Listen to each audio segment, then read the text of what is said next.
তাদের অধিকার আদায় করতে পারে বা মুসলিম জনতা তাদের অধিকার নিয়ে দাঁড়াতে হয়, সেই শিক্ষা তিনি আমাদেরকে শিখিয়ে গেছেন।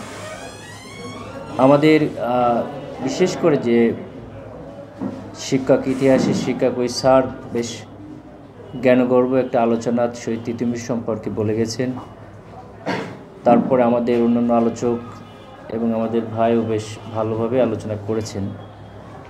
আমি দীর্ঘায়িত করব না আমার কথা, আমি শুধু বলতে চাই যে শহীদ তিতুমীরের এই যে ইতিহাস প্রায় 200 বছর আগে বাংলার মুসলমানদেরকে, বিশেষ করে শুধু মুসলমান ছিলেন না, তখন এটা বাঙালিদের একটা সামাজিক অধিকারের আদায়ের সংগ্রাম পরিণত হয়েছিল। এই এলাকার মানুষের মধ্যে সেই অধিকার আন্দোলনের বাংলার প্রথম শহীদ তিনি এই অধিকারের, এবং ব্রিটিশরাই যে এদেশের প্রধান শত্রু ছিল সেটা তিনি এদেশের মানুষের মধ্যে জাগরণ করতে পেরেছিলেন। এবং তার যে ইতিহাস, তার থেকে আমাদের নতুন প্রজন্ম নতুন করে প্রেরণা নেয়, এবং এই প্রেরণা আশা করি আমরা অব্যাহত থাকবে ইনশাল্লাহ।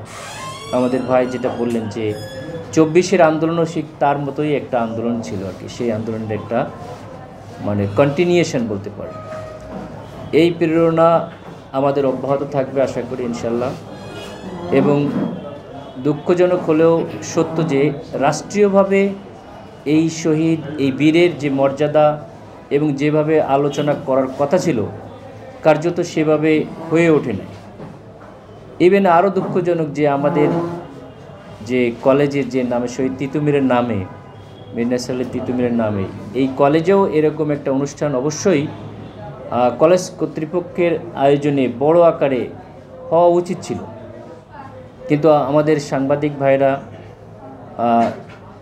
ভাইরাই আসলে রাষ্ট্রের একটা বড় গুরুত্বপূর্ণ ভূমিকা পালন করেন, এবং তিনারা ইতিহাসকে তুলে নিয়ে আসেন।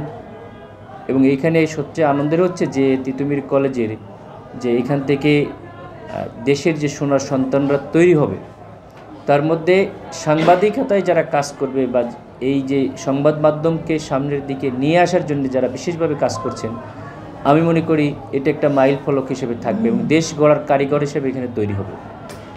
এবং শহীদ তিতুমীরের যে গ্যালারি, আসলে এই কলেজে এটা থাকাটা আমি মনে করি আবশ্যকীয় ছিল।